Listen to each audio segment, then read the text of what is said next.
Hello, and welcome to Calculus Lesson 119. So today we are going to be diving into parametric equations, second derivatives, and tangent lines.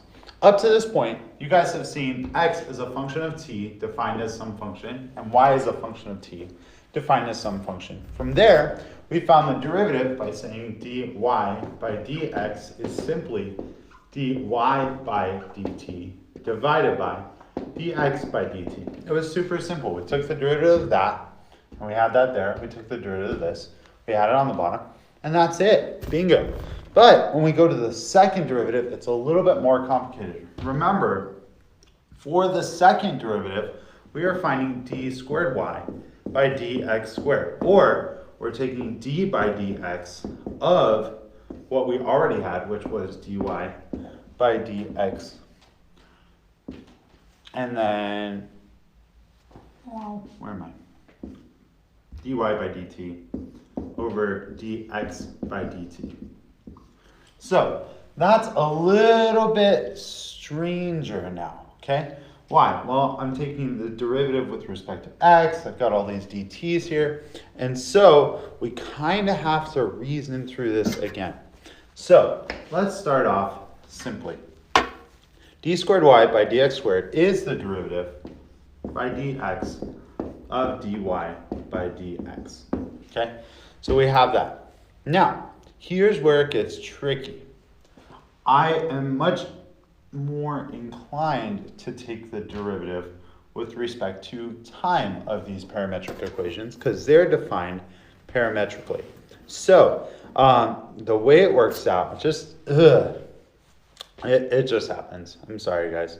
Is we end up taking the derivative with respect to time of our dy by dx, and then we divide that by dx by dt. So basically, we take this, apply it here, divide by dt, and then we have our dx on the bottom, divide that by dt. It's a little wonky, but this is how you would take the second derivative. Now, let's see it in practice, shall we? So, we have x equals sine of t, y equals cosine of t. And we're finding the second derivative. So, first off, I have to find the first derivative. So, the derivative of this, negative sine of t. Derivative of this, cosine of t. So, that's simple. It's negative tangent. But to find the second derivative, I'm going to take the derivative of this with respect to time. Remember, it's a function of time. That's why it's a little wonky. So I want d squared y by dx squared. So it's the derivative of this with respect to time, which is negative secant squared, divided by dx by dt. Again, we want the derivative with respect to x, the second derivative. And so we end up dividing by this dx by dt. So that would be cosine of t. So really, we have negative secant cubed of t. It's not too bad, but alas, it's a little tricky for us.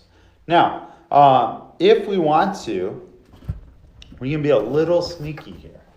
Because if this is dy by dx, I probably want it as a function of y's and x's. And so the way I'm going to do that is I'm going to plug back in for x and y. And so y is cosine, so I can actually do negative 1 over y cubed. And that gets me away with what I need to do. So, with that said, if you want to find the tangent line of a parametric equation, this is how you're going to do it. So, we want to find the equation of the line at t equals 0, where x equals e to the t and y equals e to the negative t. Okay? And they want the concavity. So, here's what we're looking at. First of all, find the equation of the line. I need a point and I need a slope. So let's find the point. If I plug in 0, I get x equals 1, y equals 1. Now I need the slope, so I need dy by dx, which means I'm going to take the derivative of y, which is negative e to the negative t, over the derivative of x, which is, well, there we go, e to the t. So that looks like -1. Can I find the equation of the line? Sure, point slope. Y minus y1 equals mx minus x1. So that's that. Then, if they want to know the concavity, that requires a second derivative. So we're going to have to use our second derivative formula once again. Easy way to remember this, actually, dx squared. There is no easy way to remember this. The way I would think about it is you've got your dy by dx, that's your first derivative, which is this guy. But then you're going to take d by dt over dx by dt because you have d by dx of that derivative. So I'm going to take the derivative of this with respect to time. So that's going to be 0. Ew. That doesn't look great. Let's try that again. So if I bring this down, I actually have -1 over e to the 2t. So we're taking the derivative with respect to time to that, divided by dx by dt, which we already said was e to the t. So this is the same as e to the -2t.